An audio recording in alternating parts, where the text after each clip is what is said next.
Bienvenidos, bienvenidas a este espacio que forma parte de la Universidad Latinoamericana de las Periferias, una universidad que se propone construir un proyecto educativo integral, emancipatorio y fundamentalmente que busca recuperar los saberes producidos por los pueblos. Desde la universidad entendemos que nuestra patria es América y por eso este ciclo de entrevistas donde convocamos a referentes políticos, sindicales, de la academia, de la iglesia, distintos dirigentes de los movimientos populares, en fin, referentes de toda América Latina para pensar con nosotros y con nosotras. Los invitamos a brindar sus aportes críticos a un proceso que es importante para los valores de esta universidad, donde hay un lugar central en lo que tiene que ver con la integración latinoamericana y el sostenimiento de la democracia, y entendemos además que hoy el mundo entero está sobreviviendo una pandemia y en ese sentido se hace imprescindible poder discutir la agenda de tierra, de techo, de trabajo para el mundo que se viene, para el mundo por venir. Por eso hoy nos acompaña Evo Morales Ayma, presidente del Estado Plurinacional de Bolivia, dirigente sindical, referente latinoamericano, y un presidente que entendemos que vino de las periferias justamente a dar un ejemplo mundial en la construcción de una sociedad más igualitaria y en un desarrollo humano integral. Así que, bueno, bienvenido Evo, gracias por este tiempito con nosotros, con nosotras, y empezar justamente preguntándote por la integración, ¿no? Por la integración latinoamericana, en sus avances, en sus retrocesos, en estos últimos 20 años, ¿en qué estado ves que está hoy la integración en América Latina? Bueno, muchas gracias por la invitación. Un saludo a docentes, estudiantes de la Universidad Latinoamericana Periférica. Sorprendido por este movimiento educativo en bien de los movimientos populares, en bien de los sectores más humildes. Hace 20 años, yo diría que solo Cuba reivindicaba las grandes reivindicaciones de los pueblos de América Latina. Me acuerdo perfectamente, era tan, bueno, como un honor viajar a Cuba para conocer cómo era esa liberación del pueblo cubano, a la cabeza del comandante Fidel Castro. Decir mensajes no solamente era para la liberación, sino como una base de integración de América Latina. Me acuerdo, yo viajé el año 1991 en llamado tiempos difíciles en Cuba, el periodo especial. Y ese momento pensé, si Cuba no tuviera bloqueo económico, si Cuba un día acabaría con el bloqueo económico, sería un país modelo para todo el mundo. Porque me di cuenta, salud totalmente gratuito, educación gratuito, que es la base de cualquier ser humano. Salud y educación, un derecho humano y no puede ser un negocio privado. Salud no puede ser una mercancía, la vida no puede ser una mercancía. Ese me llamó la atención, que sea totalmente gratis. Y esa es la base para integrarnos si pensamos en los sectores populares, en los más humildes. Y me acuerdo también, antes de ser presidente, después de la primera candidatura, 2002, 2003, 2004, fui invitado por Fidel y había una reunión con Chávez, estaba Ortega, pero escuché una charla de Fidel a Chávez. ¿Qué decía Fidel a Chávez? Fidel le decía a Chávez que podemos implementar esta llamada misión milagro, de una operación de cirugía de la vista gratuitamente. Fidel decía a Chávez, usted traslada acá nosotros gratuitamente vamos a operar a los latinoamericanos, o hacer convenios con algunos gobiernos locales y que prestemos servicio de manera gratuita. Y algo me llamó la atención, decía Fidel a Chávez, que podemos operar 100.000 en Latinoamérica, 100.000 latinoamericanos operados gratuitamente. No podía entender. En un momento yo dije, este Fidel está loco, ¿cómo 100.000 van a operar gratuitamente en América Latina? Y otra vez decía, es importante integrarnos unidos los latinoamericanos para prestar esta clase de servicio. Y saben, compañeras y compañeros, con la misión Milagro, con Cuba, solo en Bolivia hemos operado 700.000. Inicialmente por hermanos cubanos, después ya con hermanos bolivianos juntos, con el programa Misión Milagro. ¿Por qué les comento? Como una base de integración, juntos con programas sociales y especialmente en temas de salud, educación, en servicios básicos, ¿no? Podemos integrar porque la base, ¿por qué los movimientos sociales se organizan? Porque tienen una reivindicación. Falta agua potable en las ciudades, se organizan. Falta luz, se organizan, especialmente en el campo, en Bolivia. Está mal la salud, se organizan, se movilizan. Está mal la educación, se movilizan. Entonces, para eso es la organización, porque hay ausencia de Estado, donde los gobiernos son de la derecha. Yo viajé bastante a Europa de dirigente y entre vecinos no se conocían. No podía entender por qué como vecinos no se conocen. Los que viven en los departamentos no se conocen. ¿Quién vive así, al lado? No se conocen. ¿Qué es eso? Después me di cuenta que no tienen necesidades. Tienen agua potable, tienen luz, tienen teléfono, tienen televisor. ¿Para qué se organizan? No necesitan organizarse. Y nos organizamos para reivindicar necesidades para nuestros pueblos. Yo empecé desde pequeño a ver cómo nos organizamos, va creciendo, después llegamos a nivel regional o a nivel continental para liberarnos. Porque hay un problema, porque hay injusticia. Porque las demandas de las mayorías no son atendidas. En cualquier país del mundo, yo digo, las mayorías deben gobernar y no las minorías. Pero las minorías, con esa democracia del occidente, nos someten. Nos dominan, nos dividen. ¿Para qué nos dividen? Nos dividen para dominarnos. Nos dominan, nos humillan para robar nuestros recursos naturales. Entonces, ¿cómo unirnos? Y nos unen las necesidades. Y aquí yo siento que es importante en nuestra experiencia en Bolivia, cómo romper la doctrina norteamericana.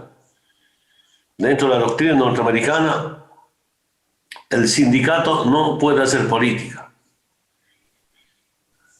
Y siempre desde esta doctrina proclaman, por ejemplo, para mí, la independencia sindical, el pluralismo ideológico. ¿Qué significa eso?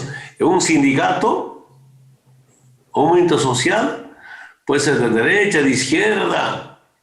Cuando dicen independencia sindical, no, cualquiera puede estar en cualquier partido de derecha. Y especialmente dentro del movimiento indígena originario, movimiento indígena. Nuestros antepasados nos dejaron una lección, un legado. La lucha contra el colonialismo interno y externo. Y a partir de ese momento ya nace la lucha antiimperialista. Esa es nuestra vivencia. Uno, ¿para qué se organiza? inicialmente para una reivindicación ante el Estado patrón o el privado patrón. Y con gobierno de derecha, ahí Estado patrón.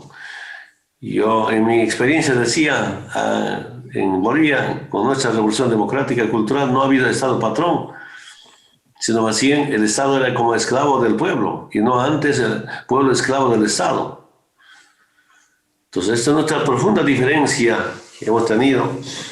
Entonces, en Bolivia, ¿qué dijimos? Del movimiento indígena. Nosotros también tenemos derechos políticos. Entonces hay que gestar un instrumento político. Y un grupo de dirigentes del movimiento indígena, desde los finales de la década del 80, nos preguntamos, ¿hasta cuándo desde arriba y afuera nos van a gobernar? ¿Hasta cuándo desde arriba y afuera van a llegar políticas y planes? ¿Y cuándo nosotros mismos nos vamos a gobernar? Y solamente repasando los 20 años del neoliberalismo, gobernaron 3 partidos, MNR, ADN y ADMIR. MNRistas, ¿dónde estudiaron? Estudiaron en Harvard de Estados Unidos y otras universidades de Estados Unidos. Los ministros, ¿dónde? Lovaina de Bélgica. Los socialdemócratas. Adanistas, ¿dónde? Como Banzer. En la Escuela de Américas de Estados Unidos. Pues estudian fuera y vienen a dominarnos, a mandarnos y someternos y hacernos robar nuestros recursos naturales. Entonces ahí viene este momento. Nosotros también tenemos derechos políticos. Aquí un tema importante que nos hemos preguntado.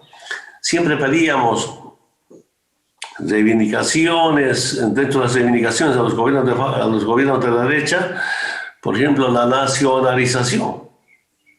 Y la respuesta que recibíamos era que cuando está bajo el suelo los recursos naturales es de los bolivianos, pero cuando sale del suelo ya no es de los bolivianos. ¿Y cuál es el término de las privatizaciones, sobre todo con recursos naturales? Decía, el titular adquiere el derecho de propiedad en boca de pozo. Sale del suelo, ya no eran de los bolivianos. Pero, ¿cómo nos hemos preguntado? Con el poder comunal no podíamos nacionalizar. Entonces era importante el poder político, ¿no? El poder electoral. Y impulsamos este movimiento político del MAS y PCP a llegar al gobierno. Y cuando llegamos al gobierno, claro, nos correspondía nacionalizar. Y ahí llegaron las nacionalizaciones. Entonces, está hablando, ¿no?, en base a políticas, programas, cómo unirnos, integrarnos. Primero, nos hemos unido dentro del movimiento campesino indígena originario. Segundo, con todos los movimientos sociales. Tercero, a los partidos de izquierda. Había como 4 o 5 partidos de izquierda. Partido Comunista, Partido Socialista, Eje Pachacute, no sé, o varios. Legalmente reconocidos. O la ex Corte Nacional Electoral. Partido Indio, Partido Indígena, Partido Tupac Katari. Ahora, en mi evaluación, que los miembros del tribunal, o antes llamado Corte Nacional Electoral, fácilmente aprobaban muchas siglas para pequeños movimientos de izquierda. Dividirnos. ¿No? Entonces, hay que unir todos, integrarnos todos, lanzar, ¿no?, un proyecto del pueblo, un proyecto de la liberación, pero un programa del pueblo. Programa del pueblo para el pueblo. Yo digo, eso decíamos en miniatura, ¿cómo podemos avanzar en grande? Y aquí es importante, una vez yo vine acá, invitado en la Cumbre de las Américas, donde se realizó en la Mar del Plata. No estaba el gobierno de Estados Unidos, estaba Chávez, estaba Lula, estaba Kirchner. Escuché está Néstor Kirchner. América Latina no puede ser el patio trasero de Estados Unidos. Me pegó fuerte. Esos tiempos como estamos gestando una gran integración, ¿no? Nosotros en proceso de cómo recuperar la verdadera democracia y una revolución democrática cultural. 2005 estaba un debate sobre la ALCA, me acuerdo perfectamente. Nosotros desde los movimientos sociales decíamos, no debería llamarse ALCA, Área de Libre Comercio en las Américas. Yo decía debería llamarse ALGA, Área de Libre Ganancia en las Américas. Ese era nuestro debate dentro de los movimientos sociales para cómo crear mayor conciencia, para defender la soberanía, la independencia de los estados, la dignidad, la libertad de los pueblos de América Latina. Entonces, que si gestamos, así como organizamos como UNASUR, CELAC, y ahora cuando los partidos de derecha vuelven a ser gobiernos en América Latina, UNASUR casi eliminada, CELAC agonizando, otra vez el imperio norteamericano viene a destrozarnos. Y los movimientos sociales, ¿no?, amenazados de terroristas, ¿no? Claro, para el capitalismo, los movimientos sociales somos terroristas. Es una profunda diferencia que tenemos con el capitalismo. Lo primero, para integrar a América Latina o a unirnos en todo el mundo, necesariamente hay que identificar quiénes son los enemigos de la humanidad. ¿Quiénes son los enemigos de la vida misma? Yo sigo convencido, dentro del capitalismo, lo primero que define es cómo los pueblos sean más ignorantes y más pobres. ¿Y para qué? Cuanto los pueblos del mundo son más pobres y más ignorantes, según ellos, es más sencillo dominándonos, robar nuestros recursos naturales. Entonces, acá, si hablamos de América Latina, ¿cómo volver a esos tiempos con Chávez, con Kirchner, con Lula? Esa es la responsabilidad que tenemos para integrándonos como siempre estar al lado de los más humildes. Hace poquitos días, Evo, salió la tercera encíclica del Papa Francisco, Fratelli Tutti, hermanos todos, y habla justamente de esto. A mí me gustaría leerte una frase donde se refiere al neoliberalismo, dice que el mercado no resuelve todo, habla del dogma neoliberal. Y te la voy a leer textual. En un momento dice: el neoliberalismo se reproduce a sí mismo sin más, acudiendo al mágico derrame, el derrame entre comillas, ¿no?, como único camino para resolver los problemas sociales. Y no se advierte que ese supuesto derrame no resuelve la inequidad, que termina siendo fuente de nuevas formas de violencia que amenazan el tejido social. Y traigo esta frase porque, bueno, Bolivia se dio un proceso de cambio de ese paradigma neoliberal, se construyó un Estado plurinacional con acceso a la tierra, a la vivienda. Preguntarte qué reflexión haces de ese proceso y cuál fue el rol de los movimientos populares, de los movimientos sociales y el protagonismo del pueblo en ese proceso. Como hace un momento comentaba brevemente sobre cómo estamos este movimiento político MAS y PSP, y yo diría que es algo inédito, algo histórico, algo único en el mundo. Usted sabe muy bien, en tiempos de colonia, amenazados al exterminio, el movimiento indígena, los más discriminados, sometidos a la esclavitud. Sería tanto comentar la historia del movimiento indígena. Ese sector social decidimos justamente impulsar un movimiento político para liberarnos. Yo no escuché hasta ese momento en qué parte del mundo, en qué continente del mundo, del planeta, el sector más humillado, más explotado y amenazado de exterminio gestó un movimiento político.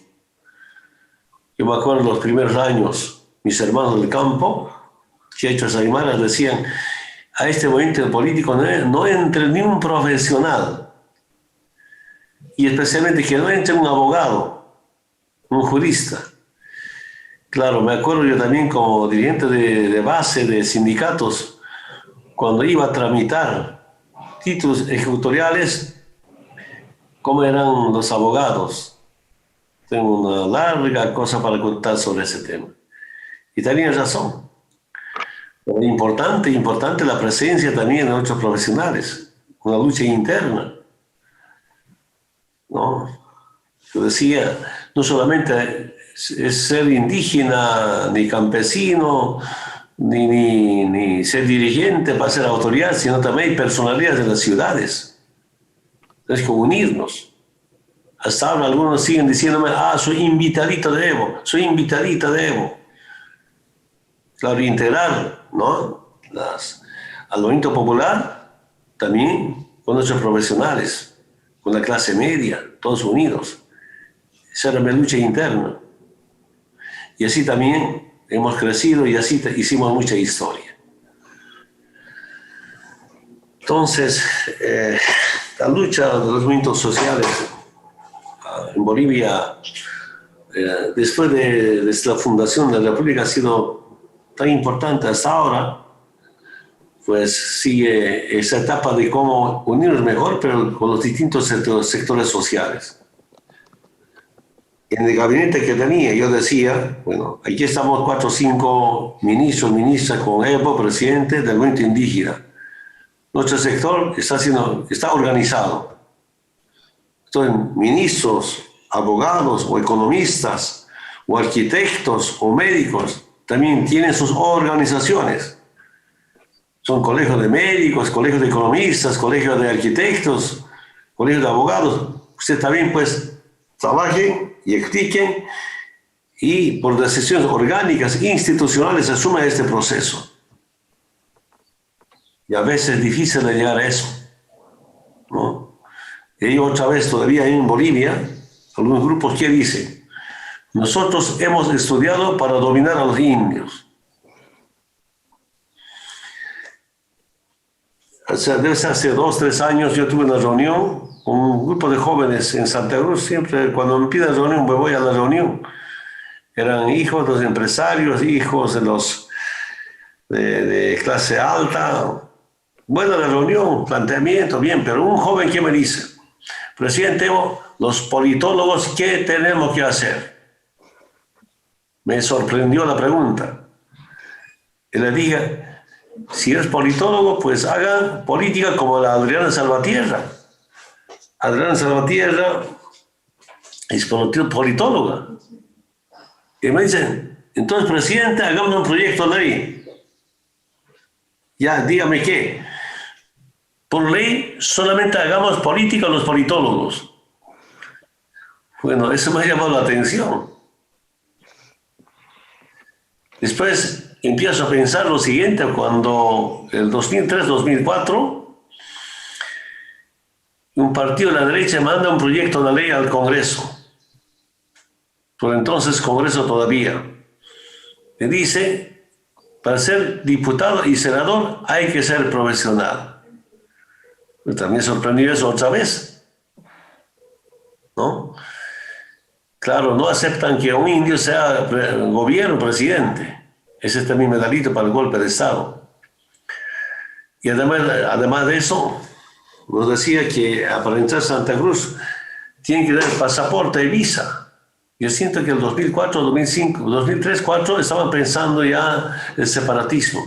Es el proyecto de ley que vienen del partido llamado ahora demócratas, que vienen del falangismo, que vienen del avancerismo sobre todo, los llamados verdes. Entonces, imagínense la mentalidad que tienen. Entonces, yo siento que estas reflexiones son tan importantes para ver cómo a veces se gesta los movimientos para una liberación de los pueblos. Identificar a los enemigos internos y externos. Para nosotros en Bolivia los enemigos internos era el neoliberalismo. en mi zona, en mi región del trópico de Cochabamba, ¿qué juramos? 0 de partidos neoliberales en vez de 0 de coca. Hablando de la hoja de coca. Que en un momento uno de los partidos de la derecha, ¿qué dijo? ¿No? Para que haya 0 de cultivos de plantación de coca, pues 0 de campesinos con tierra. Quieren privatizar todas las zonas del trópico de Cochabamba. Y eso más bien nos ha fortalecido, más organizados, más movilizados, ¿no? Para defender la tierra, no solamente la coca, porque para ellos era, si quitamos tierras, no va a haber coca. Desde el primer momento dijimos, no puede haber libre cultivo de coca, pero tampoco hacerlo de coca, porque el consumo tradicional. Y otra vez podemos volver. Si hay lucha contra el narcotráfico desde Estados Unidos, yo sí convencido, no hay lucha del narcotráfico desde Estados Unidos. Narcotráfico es negocio de Estados Unidos. Sobre pretexto del narcotráfico hay intereses geopolíticos. Claro, a veces nos tratan de terrorismo, antes de comunismo, ahora con narcotráfico. El tema de seguridad nacional, las políticas de Estados Unidos. Entonces, otra vez, ¿no? Si queremos liberarnos,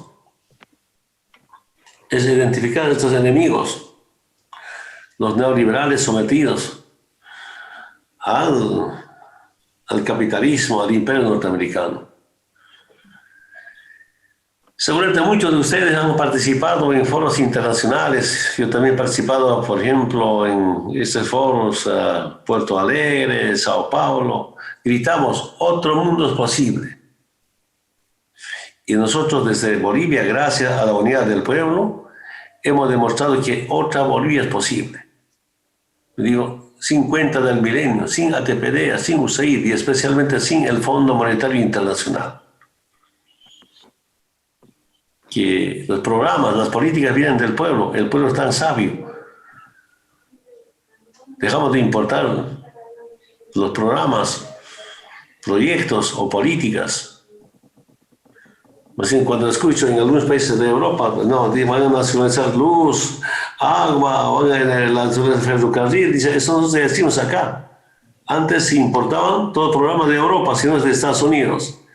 Ahora recogen nuestras propuestas, ¿no?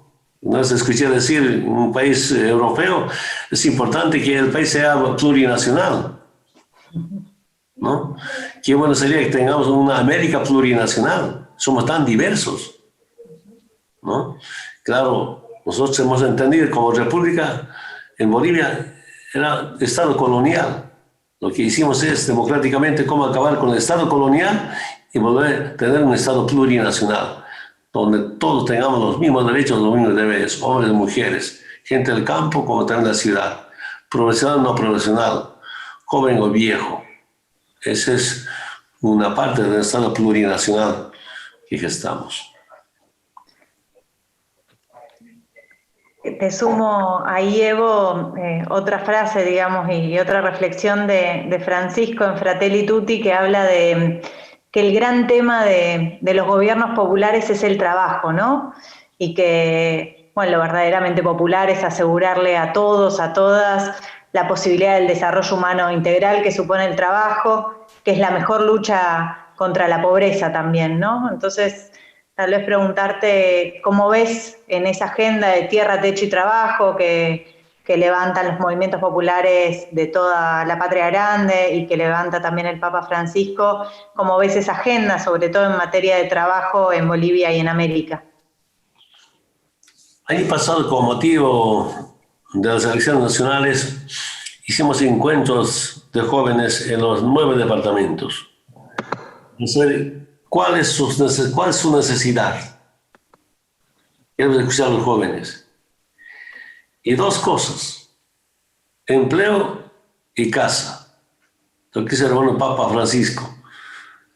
Techo y trabajo, ¿no? Se preguntaban algunos jóvenes, salimos al profesional, ya no hay trabajo. Antes era lujo ser profesional, ahora ya no es lujo. Antes era lujo ser el bachiller. Acá ahora el bachillerato era como ya tener profesión. Yo me acuerdo de niño, los primeros bachilleres en Orinoca, hacían 3 días de fiesta. Familia, papá, mamá, la comunidad del bachiller. Uno en un colegio, otro en cantón, otro en su comunidad, ¿no? Pero ahora yo digo, salir bachiller es como acabar la universidad, ¿no? Solo les comento, cuando llegamos al gobierno, cuando ganamos alcaldías del MAS, en Cochabamba, ¿no? Casi todos los alcaldes de Cochabamba no eran profesionales. Y ahora mis alcaldes del departamento de Cochabamba, 2 o 3 deben ser no profesionales. Todos son profesionales. Y les cuento en mi federación, somos 6 federaciones. Cada federación tiene su ejecutivo. De los 6 ejecutivos, yo todavía simbólicamente soy ejecutivo de mi federación, una de las 6.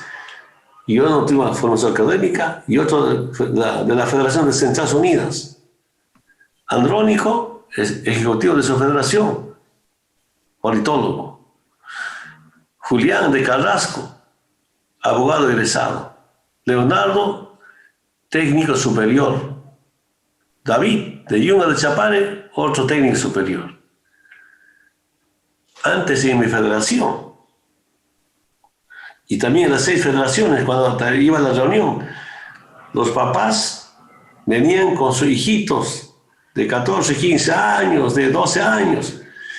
Y cuando yo resumía las conclusiones de la reunión, hacían anotar a sus hijos. ¿Qué significa eso? El papá no escribía, era analfabeto. Y para no equivocarse, llevaba escrito, seguramente iba a la reunión de la central con su base a explicar punto por punto las conclusiones. Y ahora, dirigentes de sindicatos, hombres y mujeres, abogados, ingenieros, petroleros. Y en corto tiempo cambiamos eso. Entonces, razón dice a los jóvenes, pues, salen bachilleres profesionales, pues no hay empleo. En mi experiencia como de esta gestión de presidente, el Estado tiene que garantizar el movimiento económico. Yo diría 2 bases, 2 cosas. Si garantiza el movimiento económico, pues la familia se da forma de cómo emprenden, micro, pequeña empresa, comercio, servicio. Pero si no hay movimiento económico, olvídate, crece el desempleo. Una de las políticas es cómo inyectar nuevos recursos económicos para que haya empleo, porque el Estado imposible puede cubrir, ¿no?, las necesidades que es el trabajo. El sector privado también limitado. En mi experiencia, si no falta movimiento económico y no falta alimento, el pueblo está tranquilo, no hay mucho problema. Si sobre eso no falta agua y luz, habrán algunos pequeños problemas. Ese programa nos ayudó a adelantar bastante tiempo, pero este golpe para mí ha sido más por cuestión de grupos de poder, ¿no?, que no aceptan que los indios hubieran nacionalizado los recursos naturales y sobre todo la intervención de Estados Unidos. Y yo estaba revisando, a ver, que mientras nuestros recursos económicos se han saqueado o estén en manos de las transnacionales, no es sencillo garantizar el movimiento económico. Cuando llega acá, este senador republicano, Richard Black, el 21 de diciembre del año pasado, ¿qué dice en los medios de comunicación de acá de Argentina? Respecto a Bolivia, el legislador aseguró que el gobierno del Trump promovió el golpe de Estado contra el presidente Evo Morales por el interés especial que tiene en sus grandes depósitos de litio, mineral fundamental para la batería de los automóviles eléctricos y de los componentes tecnológicos modernos. Hubo preocupación de nuestra parte de que los chinos podrían comenzar a ejercer influencia dentro de Bolivia y que de alguna manera podría haber hecho más difícil que Estados Unidos obtenga litio para las baterías que ahora estamos usando en automóviles. Golpistas confesos. Y el 24 de julio de este año, ¿qué dice el dueño de Tesla? En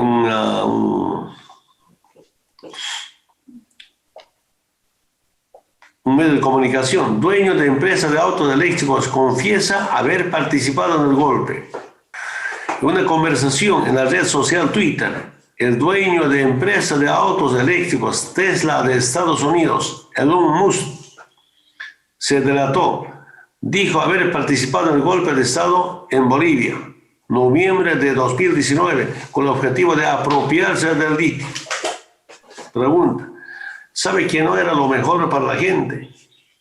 El gobierno de Estados Unidos organizando un golpe de Estado contra Evo Morales en Bolivia para obtener el litio de allí. La respuesta textual, entre comillas, nosotros vamos a realizar golpes donde queramos, lidien con eso, cierro comillas.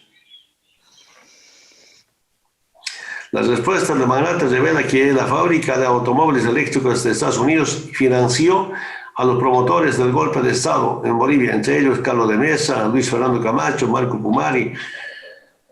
Antes del golpe, durante el golpe, después del golpe, Elon Musk repartió millones de dólares entre los políticos, la policía. Bueno, podemos seguir leyendo desde corte de prensa. ¿Por qué aprovecho de leer esto?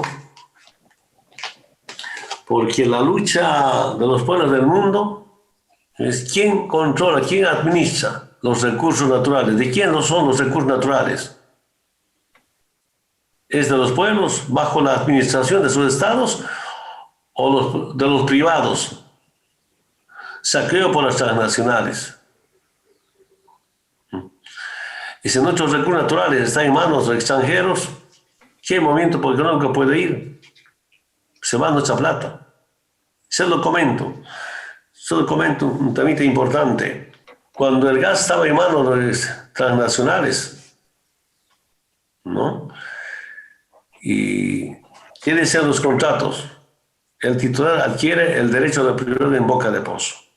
Pero desde el 100% de ingresos, 82% para la petrolera y 18% para los bolivianos. Saqueo, robo. Y decidimos nacionalizamos el 1 de mayo del 2006 los hidrocarburos. Dijimos, ahora 82% para los bolivianos. Si quieren quedarse como socios o operadores del servicio, que presten servicio, las transnacionales se quedan, y si no, tienen derecho a irse. Algunos se quedaron, algunos se han ido. Y expertos en temas de hidrocarburos me dijeron, todavía con 18% van a recuperar su inversión y van a tener utilidades. Imagínense el robo con 82%.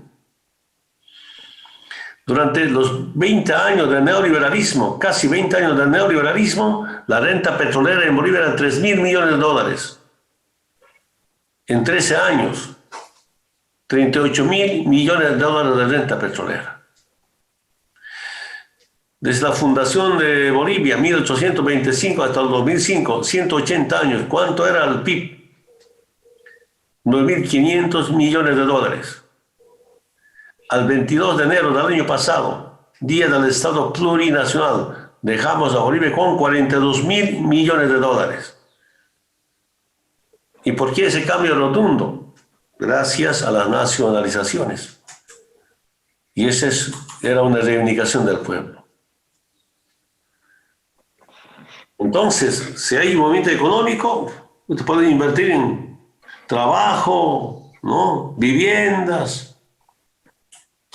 ¿Por qué? Por eso comento. Entonces, la tarea del Estado y gobiernos es cómo garantizar el movimiento económico, atender demandas.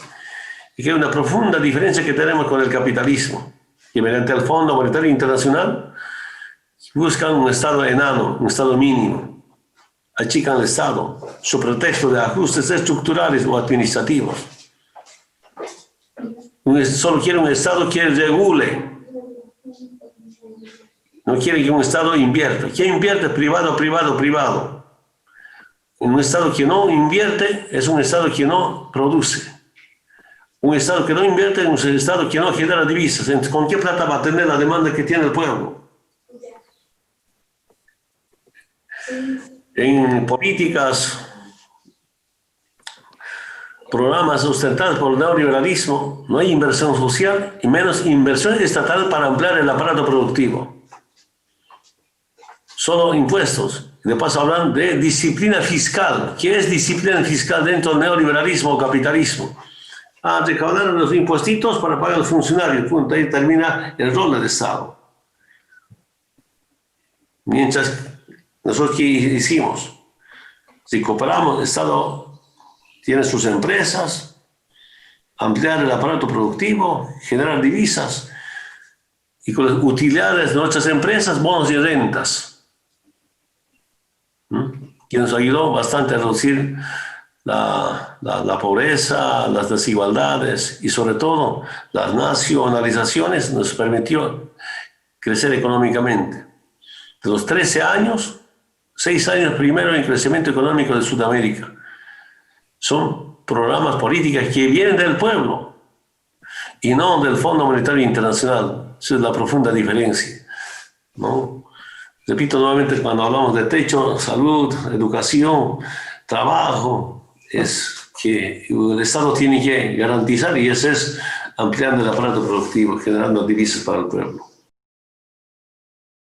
Te escucho, Evo, y hace un ratito hablabas de paz con justicia social, ¿no? Pero lo cierto es que hace ya algunos meses largos, más de 6 meses, que estamos viviendo una pandemia en todo el mundo que lo que ha hecho es profundizar la desigualdad, la pobreza, el hambre. ¿Qué crees vos que va a cambiar en el mundo después de este virus? Hay que cambiar todos. Pero ¿qué yo veo, no? Perdón de ser muy sincero, cuando estaba empezando como dirigente sindical, a mis ex dirigentes, viejos dirigentes, ¿qué decía? Perdón, discúlpeme, ¿qué decía? De Europa no llegó la civilización, solo llegó la civilización. No podía entender cómo es eso. Pero parece que las pandemias, los virus siempre llegan del occidente. Después de esa pandemia también llega la vacuna. Como negocio de las transnacionales que están con las industrias de medicamentos. ¿De dónde llegará ahora vacuna para coronavirus? Estamos esperando eso, todos esperando eso. Y a otro me pregunto, ¿dónde está UNASUR? ¿Dónde será? ¿Por qué los países nos juntamos de industrializar esto? ¿Dónde están los médicos? ¿Dónde están nuestros científicos? Y ahí nos falta esta liberación en ciencia y tecnología, que es la responsabilidad que tenemos como latinoamericanos. Algún momento pienso, espero no estar equivocado, y si estoy equivocado, disculpen. Parece esta pandemia, coronavirus, una guerra biológica. Me informé hace 10 años atrás, algunos informes de organismos internacionales que están al servicio del capitalismo.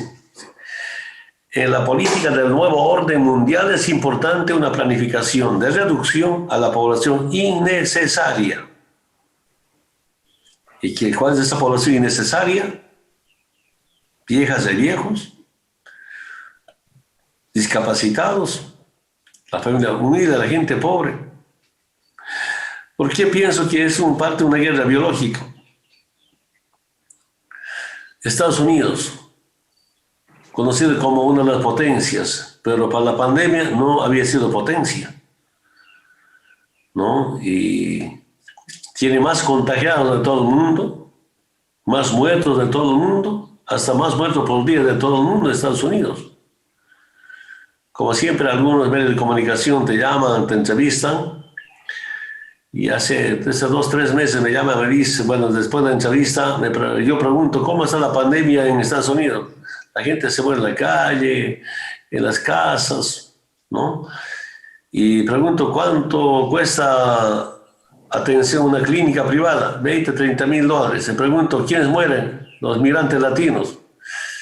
¿El migrante latino tendrá 20 mil, 30 mil dólares? No creo. Eso es suerte.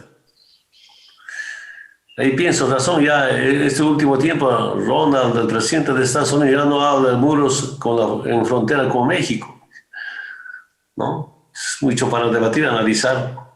Entonces, pero yo digo, esta pandemia nos quita lo mejor. Ya no puedes abrazarte, ya no puedes agarrar la mano a la pareja, ya no puedes besar. Hasta lo mejor nos quita la pandemia. Hay que andar ahora boca tapada. Ese cariño entre seres humanos. Pero yo digo que algo gana de la pandemia la madre tierra. Pocos motorizados, poca contaminación. Me informaron, por ejemplo, me mandaron videos, fotos de las ciudades como Trinidad, en el oriente boliviano. Como está prohibido que caminen motorizados, los lagartos grandes en las calles en Trinidad, impresionante. Los osos ahí saliendo, impresionante. Yo creo que tenemos que cambiar todos, pero debe ser un debate profundo, que la vida no puede ser una mercancía en el mundo. Ojalá en reuniones internacionales como Naciones Unidas nos planteemos seriamente que las investigaciones sobre la medicina no deben ser privadas, no deben estar en manos de los privados. Las industrias de medicamentos no pueden estar en manos privados, de estados o por lo menos de la OMS. Hay que debatir profundamente para que la vida realmente sea un derecho humano, la salud sea un derecho humano y no abandonado a la gente humilde, a la gente pobre. Debe haber presencia del Estado. ¿Qué pasó en Bolivia? Los neoliberales que pedían mercado, mercado, mercado, durante la pandemia decían Estado, Estado, Estado. Pero el Estado no tiene capacidad, no conocía, el gobierno de facto abandonó. Y allí otra vez, el pueblo cura al pueblo frente a la ausencia del Estado. Sería largo comentar de esta experiencia. Muchas gracias, hermana, ¿no? Esta conversación, qué lindas preguntas, un poco sorprendido para poder compartir alguna experiencia vivida en Bolivia. Bueno, para finalizar, Evo, recorrimos los últimos 20 años, vimos avances, vimos retrocesos, hablamos de la integración latinoamericana, de la democracia, de la agenda de tierra, techo y trabajo. Pedirte un mensaje de esperanza para lo que se viene, para el futuro, para este futuro nuevo que hay que construir. Primero, identificar a los enemigos de la gente humilde, de la gente pobre, ¿no? Y unidad, ¿no? Para buscar soluciones para la humanidad, ¿no? Son políticas, son programas, pero de los pueblos y no impuestos desde el capitalismo. Yo sigo convencido, el capitalismo es el peor enemigo de la vida. Si no identificamos eso, bueno, habrán conflictos sociales que a veces darían un conflicto armado. No quisiéramos eso, no queremos eso, somos enemigos de eso. Los movimientos sociales luchamos por la paz, pero con justicia social, y sobre todo luchamos por nuestra soberanía, por nuestra independencia, por nuestra dignidad. En Bolivia somos tan diversos. La diversidad cultural es nuestra riqueza, de nuestra identidad, de nuestra dignidad. Entonces, todos unidos en base a nuestra madre tierra, que es tan importante la referencia de la madre tierra, porque sigue convencido, el ser humano no va a poder vivir sin la madre tierra. La madre tierra, el planeta, la Pachamama puede existir mejor sin el ser humano. Entonces, es nuestra obligación, ¿no?, de cómo defender. Y otra lo volvemos, ¿quién es el enemigo de la madre tierra? El capitalismo. Es nuestra profunda diferencia como seres humanos con políticas que permiten concentrar el capital en pocas manos. Es importante en momentos sociales identificar a los enemigos, pero sobre todo que las nuevas generaciones deben ser más humanos, más solidarios, en todo caso, con más conciencia social. Eso permitirá tener una nueva sociedad con justicia, justicia social, igualdad. No era igualdad, pero se siente igualdad, donde no hayan unos que tienen lucro y otros no tienen ni para comer.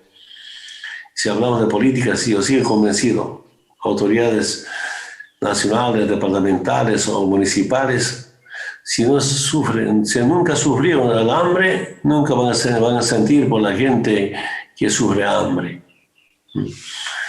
Y hay también gente solidaria, muy solidarias, sin sufrir el hambre, que es tan importante, que está al servicio del pueblo. Yo me acuerdo durante la Asamblea Constituyente, quería terminar el término ministro, no me gusta ministro. Yo digo, debería decirse servidor, aunque en la Asamblea Constituyente me derrotaron, no, ministro. A mí ministro es un término colonial. Decía servidor en educación, servidor en salud, servidor en servicio exterior, servidor en salud. Ese era mi deseo, pero repito, me ganaron. Cuando un día podemos volver a que realmente la política sea servicio. Muchas gracias. Muchas gracias, Evo. Me quedo con estas palabras: unidad, servicio, conciencia y solidaridad.